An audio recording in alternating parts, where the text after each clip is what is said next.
I'm Matt. And I'm Nate.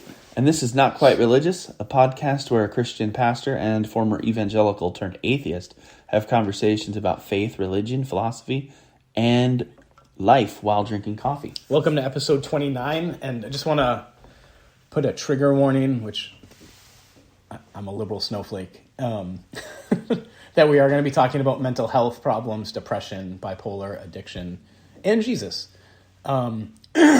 And sort of the intertwining of those things in both our worldviews.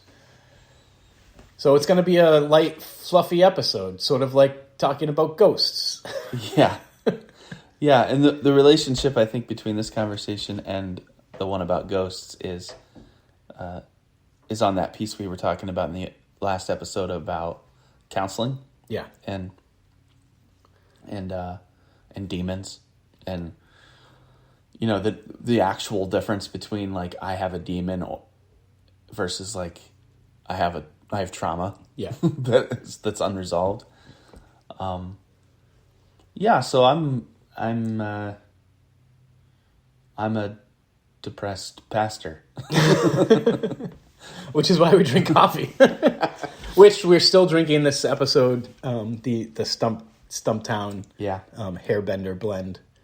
Really delicious. I still rate it a 9. That's still an 8.5. Yeah.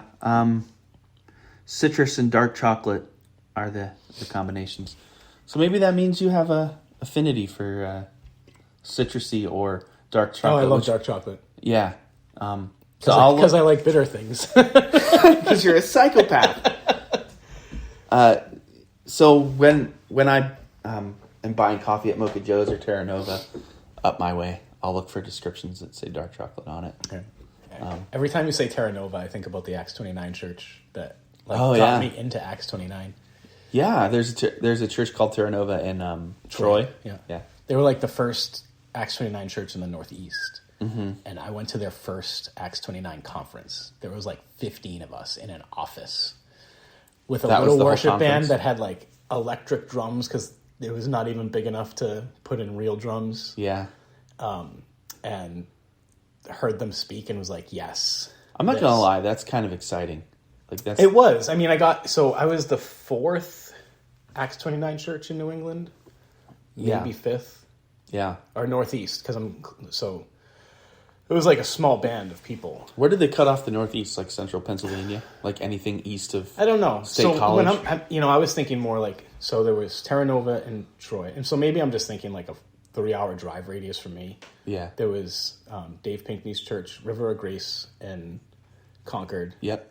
There was, oh gosh. There's probably a church in Boston. There was right? City on a Hill. Yeah. Which is Bland Mason. Uh-huh. And Genesis Church in Woburn. Yep.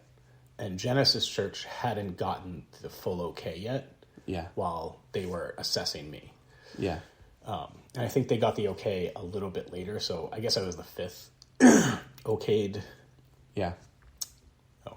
Yeah, I did. I mean, that's partially why I got sucked in. It was like the beginning of a movement. It was exciting. And Driscoll taught me how to get rid of demons. So. Yeah. So, in the in-between episodes, I was just observing some things that had helped me deal with depression, and the main thing was just like knowing what it is and knowing about it. I like the definition of depression that it's rage turned inward, but then also understanding that like I also understand that anger is just sadness, like expressed violently. So at the end of the day, depression is exactly what you think it is. It's sadness, and it's helpful to be in communities that just recognize that it's okay to be sad, but that also a lot of the reasons that you're sad is because of a misperception of reality. And for me, like also having a melancholic personality, I naturally resist. Like I have a natural resistance to, like things are probably happier then I presume that they are. I give a natural, like somebody's like, it's not that bad. My gut reaction is, oh, it's probably worse. Like, you probably shouldn't say like it's not that bad to me, because I'll be like, no, wait.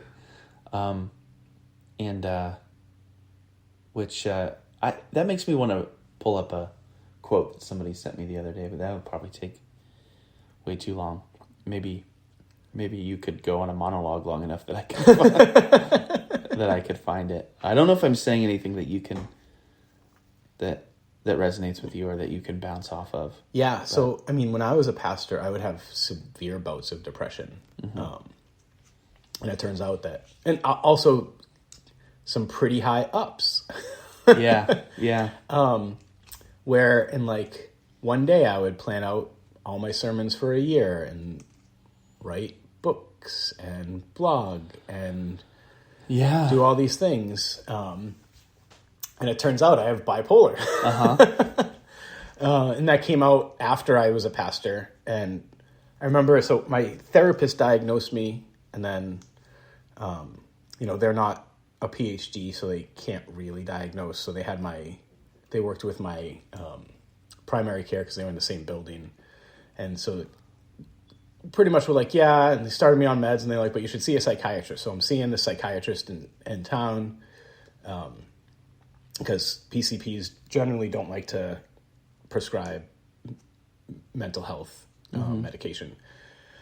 And so it's like the intake, and, I tell him my story, and he's like, 9 out of 10 people who come here diagnosed with bipolar don't have it.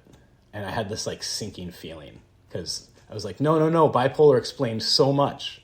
Mm-hmm. And he was like, you're the 10th. He's like, you are definitely bipolar.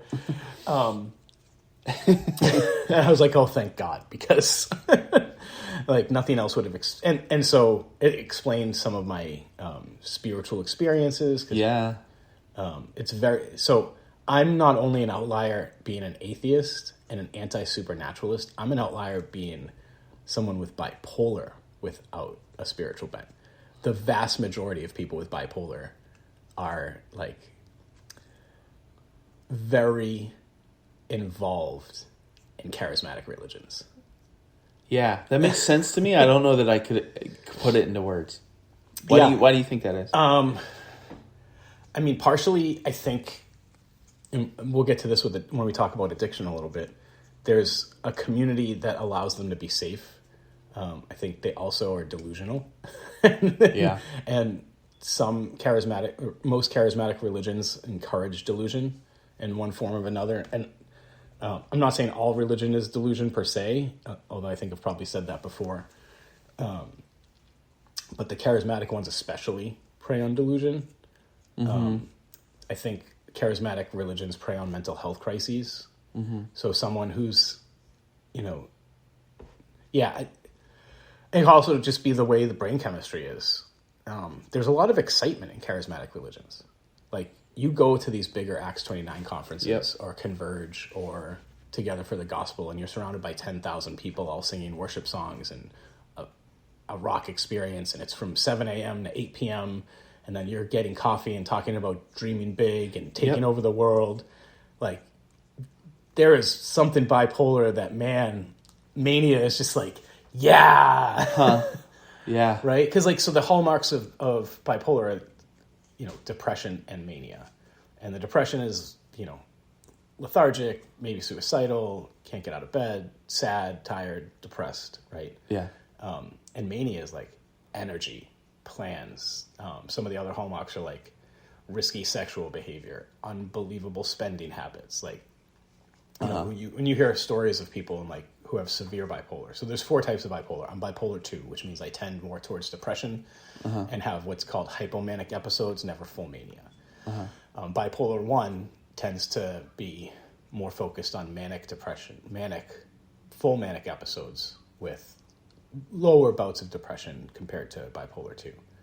And full-blown mania, so they've shared quite a bit on their TikTok, and my daughter was recently diagnosed with bipolar, and she's diagnosed with bipolar 1. And she fully believed and we could not convince her otherwise until the medicine kicked in, that she was immortal. It got to the point where now she says, like, I thought I was God. Like a tree fell in her mom's backyard. Yeah. And she thought she did it. Like, she's like, my thoughts made that tree fall. So that's full-blown delusion. Bipolar 2, hypomania typically does not have delusions. Like, I never thought I was immortal. I never thought I was God. I never thought I was invincible. Kiera fully thought all those things. And, you know, for us, in the months leading up to what ended up being a full manic episode, they were saying these things. And we just kind of thought, like, they're being a sarcastic teenager. They're just effing around with us. Like, yeah, I'm immortal, blah, blah, blah, blah, blah. And it turns out, nope. That wasn't just joking around. Yeah.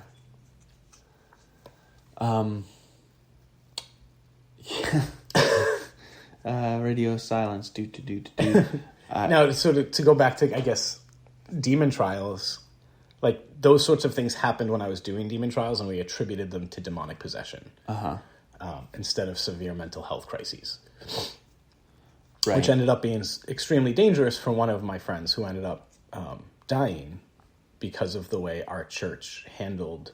And we didn't kill that person. It wasn't like a direct correlation, but because we were in this camp of Reformed Acts 29 Southern Baptist Christianity, they had an addiction, and we treated it like demonic possession, and we did some demon trials, and every time the person relapsed, we were like, well, you've reopened the door to the demon, and sure as, you know, whatever, they had another demon, would do another demon trial, and we're like, you have to stop letting them in.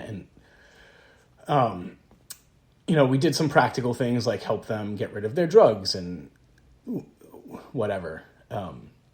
But in the end, we ended up performing church discipline because they kept letting demons back in, by which I mean relapsing. You know, church discipline in our setting was like, you still come to church, but we're going to let the church know that, you know, you have some things, and if you want to be part of the congregation, here's the boundaries, you know, so very much like treating someone like a little kid. And they ended up getting more alone and more isolated.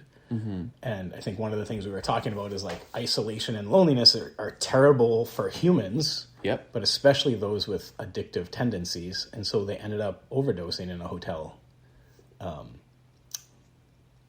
while watching cartoons. Like, the Cartoon Network was on when they found his body. And he was extremely close to me. One of my best friends. It was devastating. Even, like, I don't blame myself for his death anymore, but for the first few years, I was like, the way we handled it caused him to die. And again, I don't think there's a one-to-one correlation, but he definitely didn't need demon trials. He needed a substance abuse expert to help him navigate sobriety. Yeah, addiction is not something that I have ever struggled with personally, at least not to drugs or alcohol. You know, I've never had to go to a 12-step program or anything like that, but addiction as a thing came on my radar a few years ago. I think it came on all of our radars because the opiate crisis just seemed to have a huge ramp up in the 2010s, but also, like, just a lot of intersection between what was, like, some of the things I found myself believing about the spiritual world. Like, there was intersection between my spirituality and the kinds of things that were talked about in recovery circles.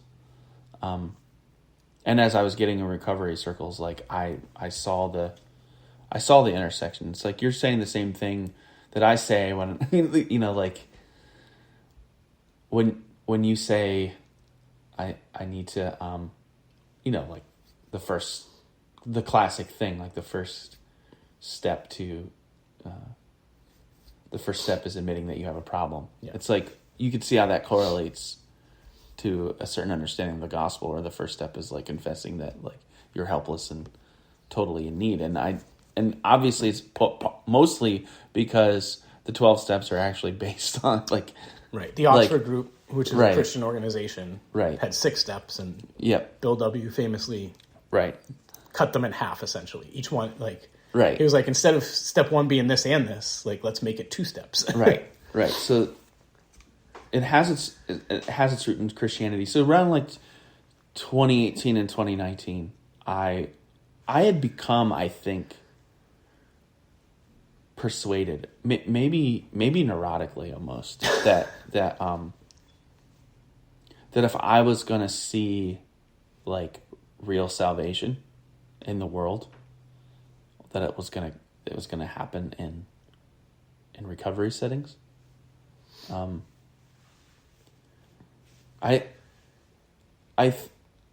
In my life, I've seen people, quote unquote, get saved, right? You and I have both been to those things where there's a message and there's an altar call, or somebody comes to church, or somebody gets saved. They pray the prayer, you dunk them When a I worked at Mullen later. Center, I worked at Choir of the Fire. Yeah. 4 years in a row. Yeah. But even in I saw right, but even like in less dramatic ways, like anybody who's been doing missional church, Yeah. sees people Right. get saved, Yeah. and a lot of times like change their lives, and there's a period where for the first year or two where people are like super into Jesus in a way that's like, on fire for the Lord. Yeah, on fire for the Lord, challenging and inspiring to people that are in the congregation that maybe have lost that fire, quote unquote, whatever. And it's, it's real, but like it always also seemed, I always sensed that it was produced, and that eventually I came to see that like there's already a euphoria in, like, people have conversion experiences all the time. Like all the time, if you're thinking about the world, you come to moments in your life where you convert. You have an awakening of some sort. Some reality becomes clear to you, then you didn't see it that way before. And every time those kinds of things happen, I think euphoria sets in, because you're like, oh, the world is brand new. Yeah. And I've had those experiences before, and I don't think that like adult conversions are different in adult conversions to Christianity. The thing that made, and I think all those same things kind of happen in the recovery world. Sorry about my phone there. The difference is that the recovery world, like, they're actually recovering from a concrete vice. Yeah. Like, it's not like, oh, I abstractly recognize that I'm a sinner and that these doctrines that this particular church teaches are true, and so now I'm having this like deep spiritual experience and I'm changing the way I think about the world. It's like the in recovery, it's like I used to be completely controlled by heroin or opioids or alcohol, and now I'm not completely controlled by those things. Yeah. And I was more interested in those kinds of actual, tangible conversions. And there was a point where I was preaching that sort of as what the gospel was getting at. It's like what Jesus was getting at. Not specifically like addiction to opioids. Everyone stop going to church and go to AA. but as like, man, like if I could more easily believe a gospel that I saw, tangibly making people's lives better, than one that I saw people merely just saying, I used to think this, now I think that. And I don't know. There's so much more I could say about that, but I don't, again, for a podcaster, words escape me. I don't know if that resonates at all or makes sense. Yeah, it's funny that you're still... One of the things I picked up on, this isn't to like bad Matt, but you still use the word vice. Yeah. When you're talking about addiction, and like, with Josh, one of the things that was being taught to us and like through evangelicalism, and I still probably is like addiction and is a moral flaw. Like it's a character flaw and it's a sin. Right. Right? Like, I mean, it even says in the Bible, like, you shouldn't be a drunkard. Right. But as far as I've come to understand addiction through the lens of modern psychology, sociology, is that it's not a moral thing. It's an illness. And I know there's going to be Christians who have a real hard problem with that, because they were like, I know Christians who, one of them is an EMT and was like ranting about how Narcan's free and all these addicts keep taking Narcan and surviving. And I'm like, that seems really uncompassionate. Like, he's like, vets don't have free medical care. I'm like, actually, vets do have free medical care, first off. And it's just like, there's these false equivalencies of like, well, they can get free Narcan, but I can't get free insulin. And I'm like, no, let's give you free insulin too. Like, and the reason that people are against Narcan is because they still view addiction as a moral failing. Like, you're a bad person and you did a bad thing, and now we're rewarding you with free medication to save your life. Yeah. Yeah, so I didn't even notice that I used the word vice. Yeah. I mean, it's so ingrained. It's not and just... I feel like... I don't think it's just a Christian thing. No, I probably used it tongue-in-cheek, too. Because everything that you just said, I actually fully believe. Yeah. And interestingly enough, that was part of why... That was part of my own... When I got into the recovery community and started helping with that as a pastor in Brattleboro, and started actively being part of helping that community, I felt like I was learning theology and true spirituality at a more rapid pace than I'd ever learned it at any other point in my life. And one of the things that was happening in my own mind and my own soul that was leading in that direction was that addiction, as a definition for what the Bible really meant by sin, was like it's a watershed moment for me, and I need to explain that because of everything you just said, which is that I didn't start with the premise that doing drugs was sin and sin is bad and sin is what Jesus died for, and therefore when we sin, because we sin, we go to hell. That wasn't the premise I was starting from. Actually, what was going on in my own brain, and why I say it was a conversion, was that I started from the premise that everything that you just said about what addiction is the truth. Yeah. So that, like, sin itself, I started to view not as a moral failing, but as my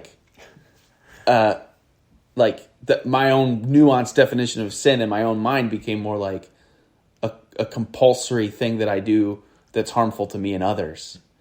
You're going to get a lot of hate mail from a certain demographic of Christians, if they're even still listening. But I don't know why, because I think that it's just a more palatable way to view it. But okay, whatever. If you want to send me hate mail, I won't read it. I know who you are. I'll see your name on it, the inbox, and you'll never hear a response. But no, I it's so hard not to respond sometimes, though, isn't it? It's just off topic. It depends. Yeah. Like, sometimes I'm like, If somebody's like, hey, Matt, I'm really concerned. Yeah. And I just have some questions. I kind of know where it's going, but, like, because they approached it gently, I can, like, be suckered into it. Yeah. But if, like, the first words are like, hey, wolf in sheep's clothing, this is your old friend. How's the going? Yeah. I'm like, I'm not. Yeah. I'm deleting that email. Like, I had to learn that skill of not responding, because I'm just like naturally a fighter. So I'm like, no, I'm gonna prove you wrong, and I've realized it's not a very good use of my time. It's it's not like it's ever changed anyone's mind. It's not going to change anyone's mind, especially if they're if they're coming at you like you're a wolf. Yeah, they're already convinced and cannot be some sort of like supernatural miracle. Sorry, I totally derailed. No, but I think that for a time, addiction helped shape and redefine like what sin was in a way that made Christianity more palatable for me Yeah. for a time. And the fact that like so much of the lingo of that's rampant in the recovery world could easily translate into a pulpit on Sunday morning. Like that helped me sort of think, well, maybe this is all Jesus was talking about, was like, you know, you can see it like broken down people in a room, like in community with one another, having quote unquote communion, talking about their issues, confessing their quote unquote sins, meaning addictions, to one another, and finding healing in that. I was like, oh, that's real Christianity, and not this Getting a sponsor that you can call whenever you need. Yeah, like 1 a.m, man, I'm really thinking about going to the town center and buying heroin, and they're like, don't do it. Come over, I got coffee brewing right now. Right.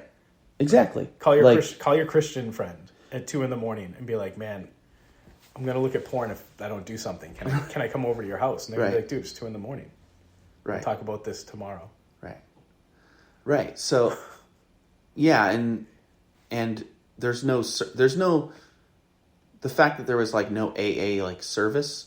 I mean, there is, but it's not like we get together on Sunday because Christians have because everybody on AA has gathered on Sundays for 2 millennia, and it's tradition and it's doctrine, and we're gonna sing these songs. That's what I mean. It's like there was a realness to it.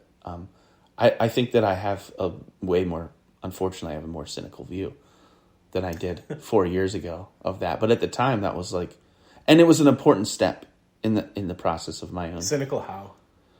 Well, I just think like it's more complicated than that. Like people, if my opinion is that Christianity is capital T true, and recovery communities based on AA are de facto 21st century versions of, first century Christianity, then like I'm kind of bound to say that this is the best way to recover. And then when I've seen it not work for some people in like other kinds of recovery, and other kinds of therapy work for different kinds of people, I had to realize that the world was as nuanced as I feared it was. Sure, you got it. Gotcha. Yeah. So, God bless the people that find recovery through AA or NA. And God bless the people that find recovery in secular methods and psychotherapy and non... I mean, I think a lot of Christians would say AA is secular methods, which is why megachurches set up their imitation AA. Right, there's what's it called? There's a name for it. Recovery groups is like... No, but there's an actual thing that's called... It's like the same thing as AA, but it's... Instead of God, they just put Jesus in all the book. Their whole problem is that like they took God out of the lingo of AA. It's like, nah, I don't care about that. Yeah, except they didn't. Like, if you have ever read the Blue Book, right, the big book, well, it's like chock full of God. Like they AA, capitalize it. AA will almost insist that it's necessary to believe in a higher power. Oh, they 100. I mean, so yeah. I have some friends who've done AA and Celebrate Recovery. That's what it's called. And there's like a fundamental strain of AA. Yeah, definitely. That I know some of the people, and like they will like. It is eerie how much it parallels like any other fundamentalist religion. Like they would look at other people in AA meetings and be like, "Dude, you smoked weed? You're not sober. Dude, you stole something? That's not sober." Right? Like you're not doing the steps in exactly this way. Yep. And they would look down at other people who might have had more time sober, like, and by sober I mean not using their drug of choice. Right. And they'd be like, "You're not doing it right.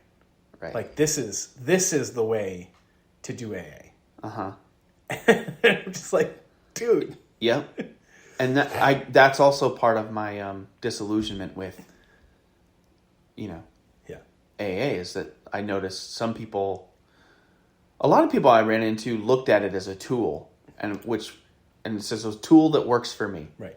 I don't know that I believe all of the higher power mumbo jumbo, but the community and the coffee and the dark room, Not being lonely. like not having the friends and like the whole thing like works for me. So if it works for me and it makes me sober, I'll do it. Yeah. But then you have the fanatics. It's true. 90 meetings in 90 days. Yeah. Like, and it becomes not about sobriety. It becomes about the AA becomes the addiction. AA becomes the religion. Yeah. Right. Yeah. And when I was like, wait, am I saying that? Wait, if I'm saying that recovery is real Christianity, and this particular kind of recovery, AA, is acting as if this is their religion, then I haven't really gone anywhere. Yeah. I have not become a not fundamentalist. Yeah. And I don't mean to say I've just traded one type of fundamentalism for another. Yeah. And that I'm not knocking AA per se. Like, if that's the tool that you've used to make yourself better in life, like, I'm happy for you. I'm much happier if you feel like you have to go to 2 AA meetings a day and rearrange your schedule than if you were under a bridge, like, selling your body for heroin. Right. Definitely.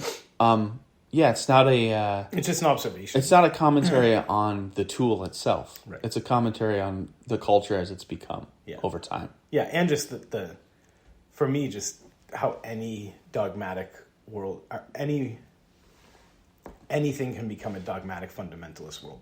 Right. Even quote-unquote wokeism, which is a word I don't like. Yeah, but it's true. I mean, I know some fundamental liberal friends, and I'm like, like, you're giving me a bad name, man. Yeah. Yeah. I just want to say, we don't even have to get into this. I just want to say, in no uncertain terms, I hate the word woke. I hate it. Yeah. When I've had to, or felt I've had to, or had dialogues with people on Facebook who use the term woke, my go-to reaction right now is, I'm unsure what you mean. Could you please define that? Yeah.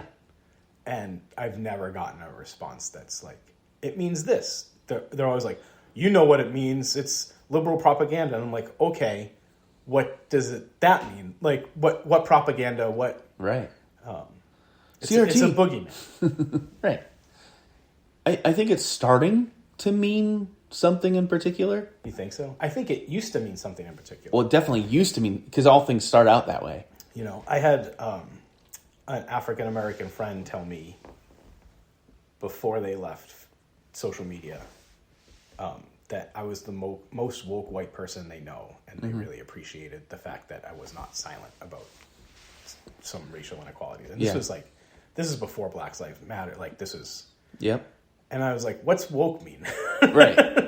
And then they explained, like, it was like, you know, this particular thought in the African-American diaspora, African community of like, when you finally understand that there's systematic problems. Right.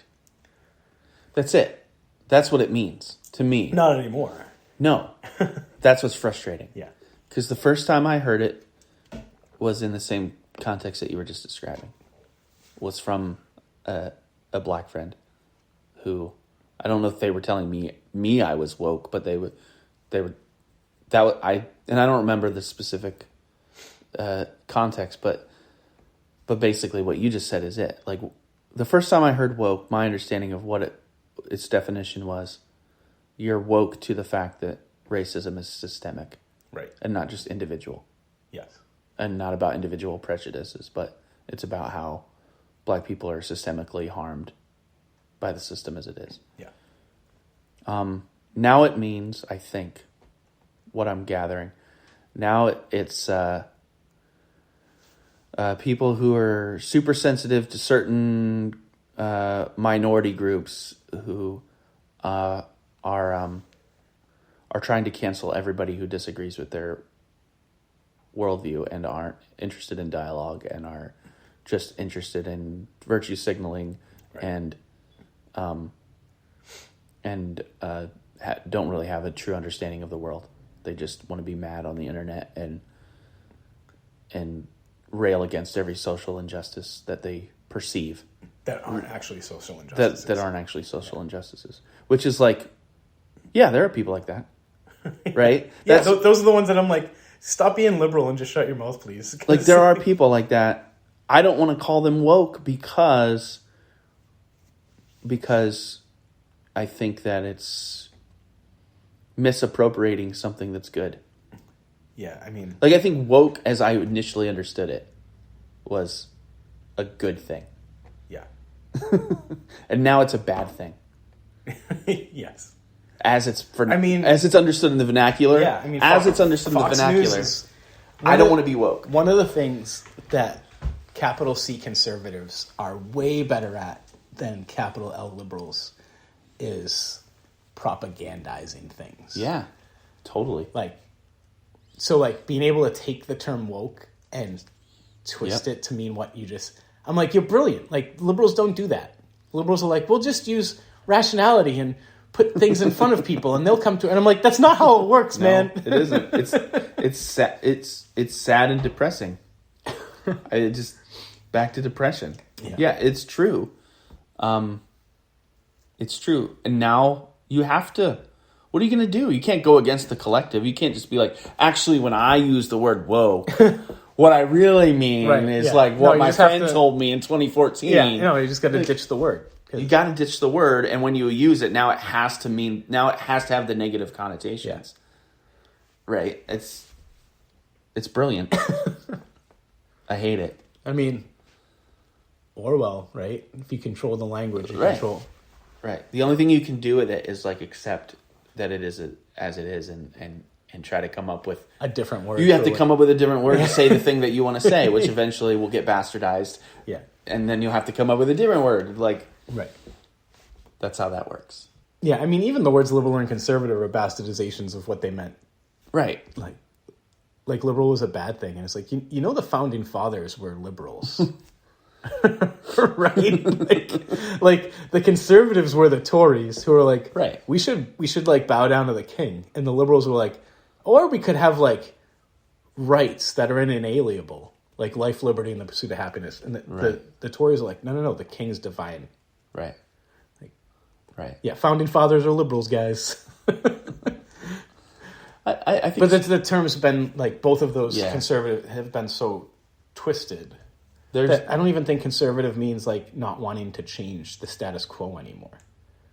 Right. Which is what conservative historically meant. However it is now, that's how it should always be. Mm-hmm. Or we move very slowly in small increments. And now I think conservative means we want to reverse time and go back to something different because the capital L liberals and their wokeness have destroyed all semblance of... Anyway, I don't know how to go on politics. I don't know either. I feel like conservative means anti-media and a skepticism towards anything that's mainstream. No, that sounds like that sounds like a hipster definition. It's almost like conspiracy. I don't know that we're talking about conservatism. I think we're talking about fascism. I didn't say it. No angry emails. Yeah. And then there's people in the center who are like, you both are nuts. Can we just I don't know. I don't even know where I am in the spectrum. I wouldn't identify as a centrist. I wouldn't want to anyway. Yeah. I'm going to say if you're...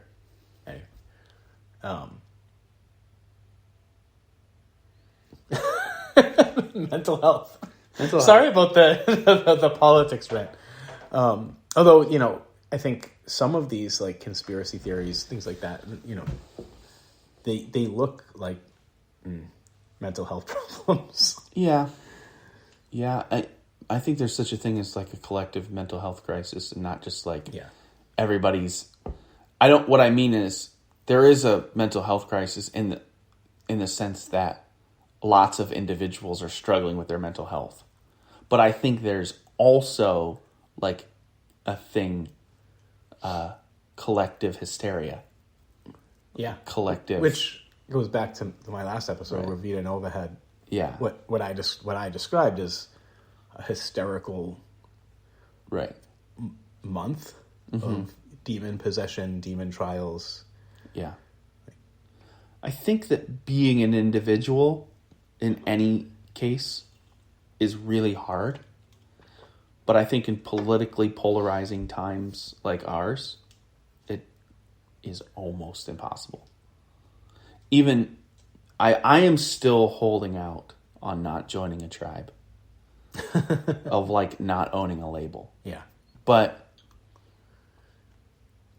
seems like there's coming a time where somebody's going to knock on my door, quote unquote, and say you have to choose. There are only two sides. Like, I mean, in the Libertarian in the Green Party. 1860s, you were either fighting for the North or the South. Right. In the 1700s, you were either a Tory or a rebel. And because those, I think that's just human nature. I think that's just social nature of the beast. In the 1930s and 1940s, you were either fighting Hitler or you were fighting for him.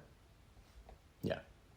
Or I mean, or you were dead. Or we're less Eurocentric. You were either for the Emperor of Japan. Yeah, right. Right. But I mean, even like particularly like in Germany, yeah, you were either.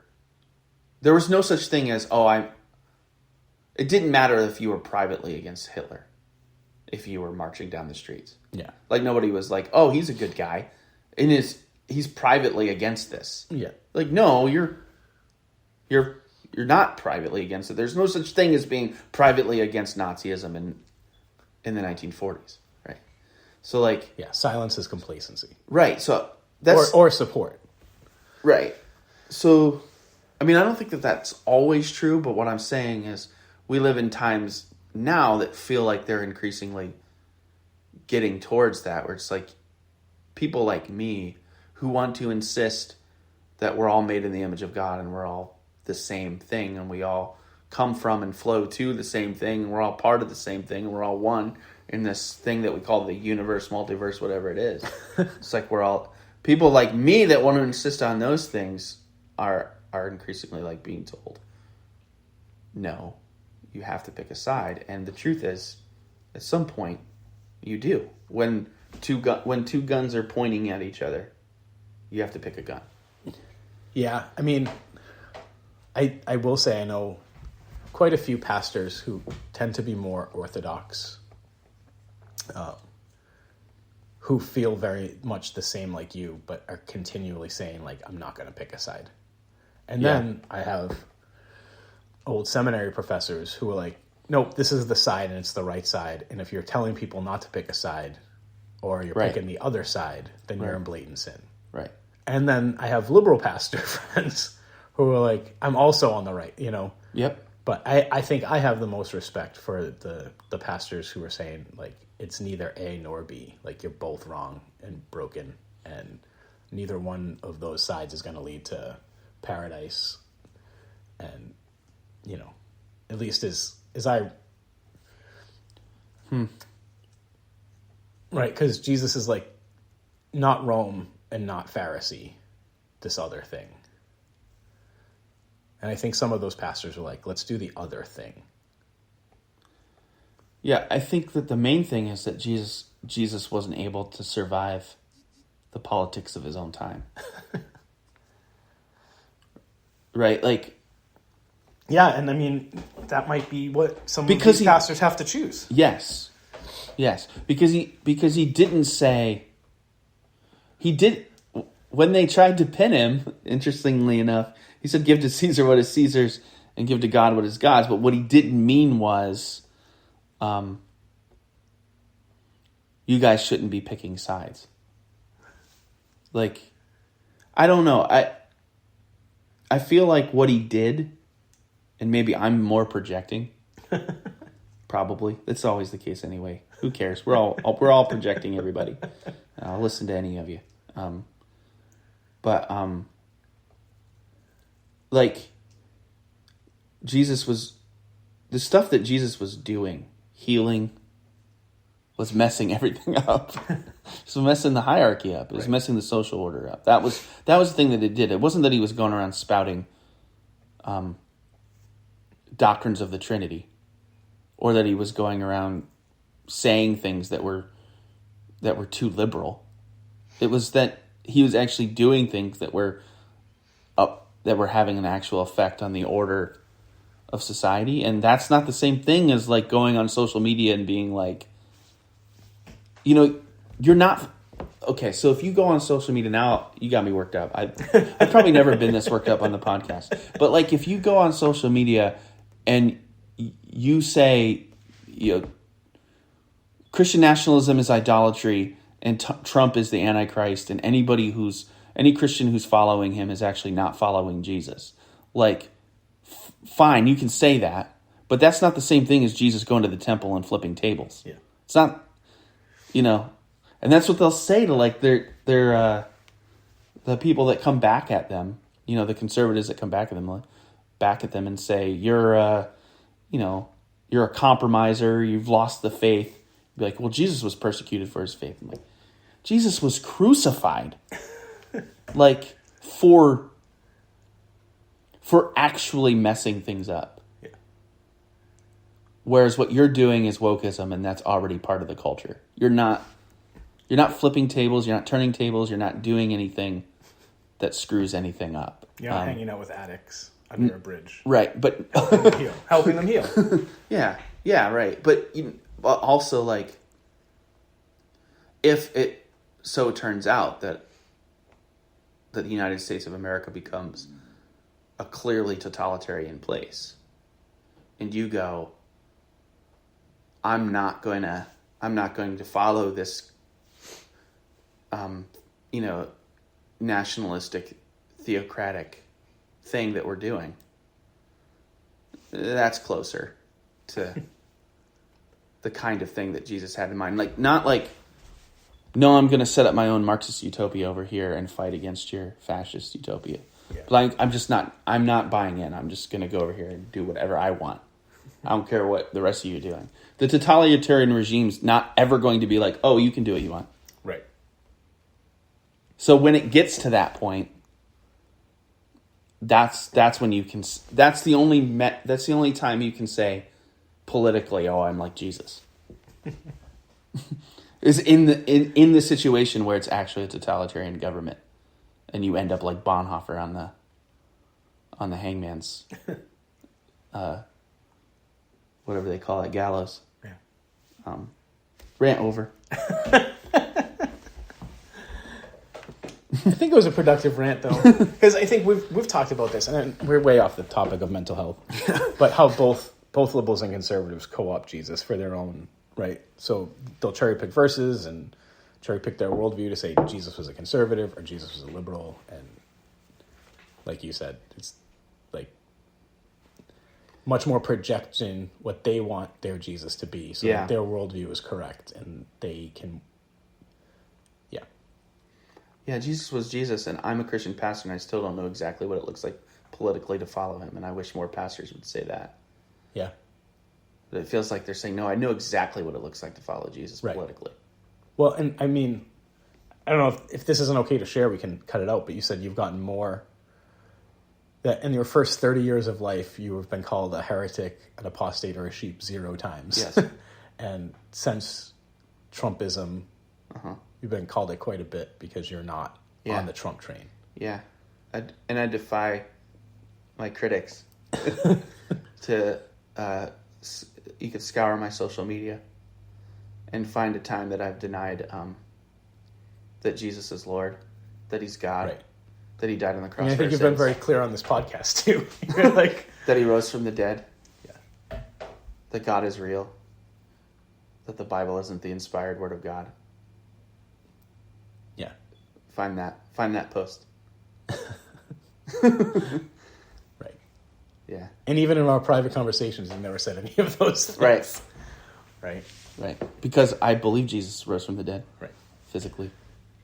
Against all rational, natural explanation. So, sorry to not be a heretic. Yeah, sorry I'm not a heretic. Sorry, I'm not a Christian nationalist. Yeah. Is that where we should end it? Matt's sorry he's not a Christian nationalist. Yeah, You hit a nerve this time. I don't know how we got on this topic. I really don't know I how think we I derailed. derailed us with some comment, and I apologize to those people who were like, "Oh, we're going to hear about mental health and how." In an attempt to get it back on, I think whatever's happening in the mental health world is I think it's modernity's version of spirituality. I'll just throw that out there. I think it's how modernity, I think a lot of times the way that modernity talks about, like words like healing and, healing from trauma or whatever, corresponds to, spirituality as imagined in past times in the West. Yeah, it's almost like a badge of honor to say I saw my psychiatrist or psychologist 3 times this week. I know people who are like, oh yeah, like they really wear it. Like, I see a therapist.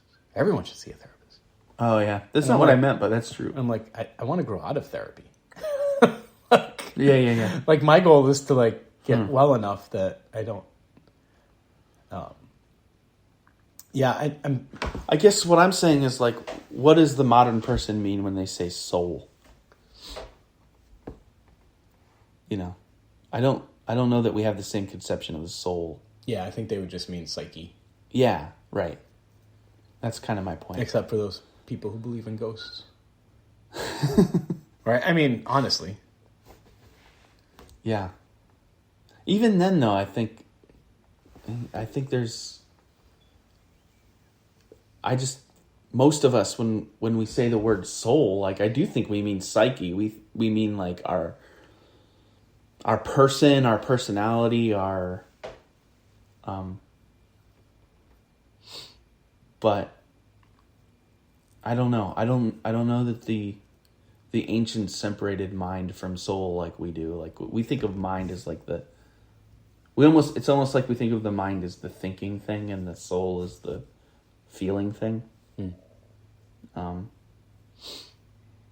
mean, I don't know that it just seems like that to me, like the way that people will use terms that they don't believe they have. I don't know that most modern people believe that there's a physical, that the soul could be a physical thing. Yeah. I don't know. Because I think most modern people still believe there's a heaven and you go there.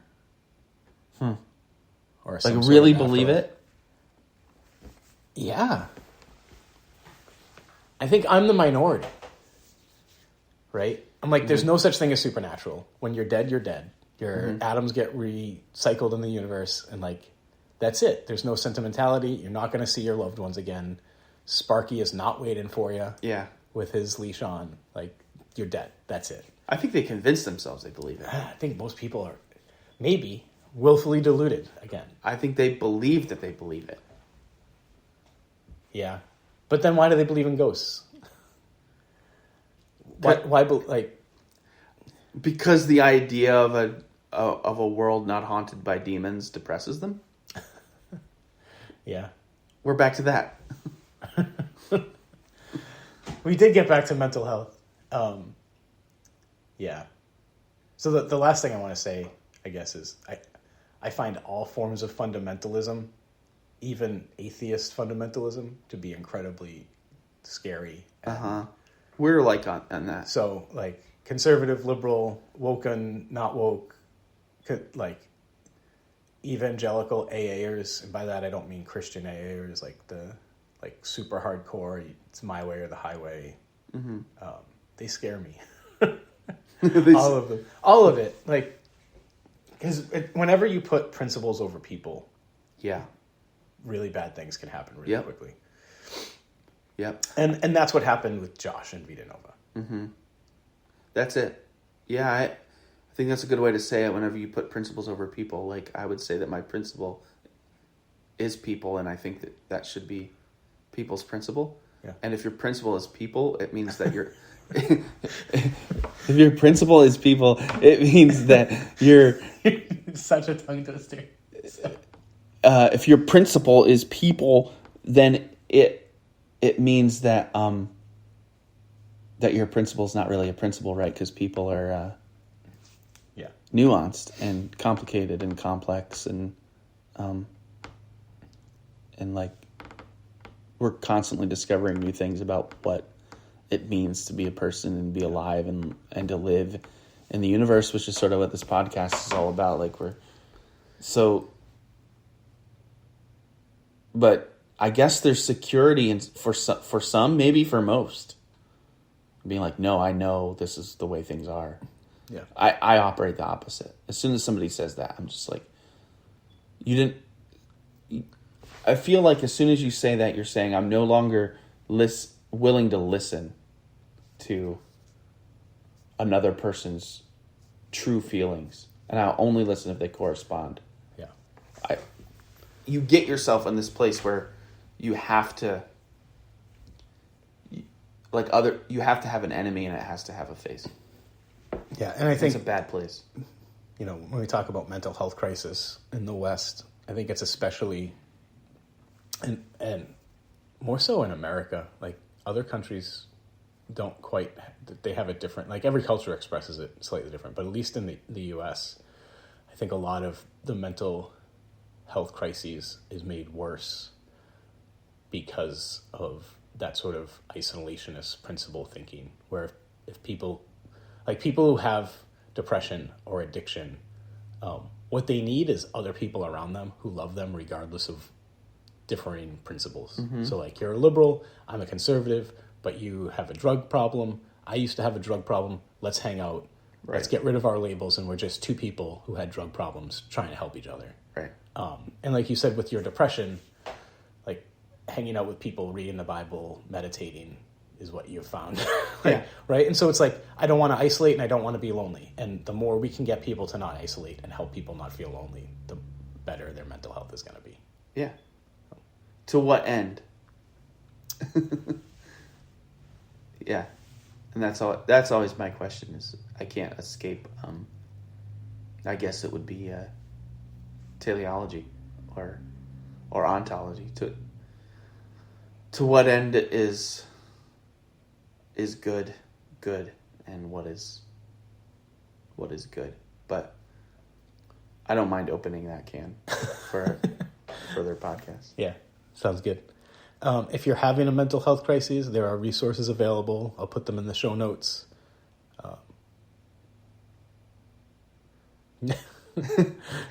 Ended on radio silence. Yeah. Love you all, and thanks for listening. Have a great week.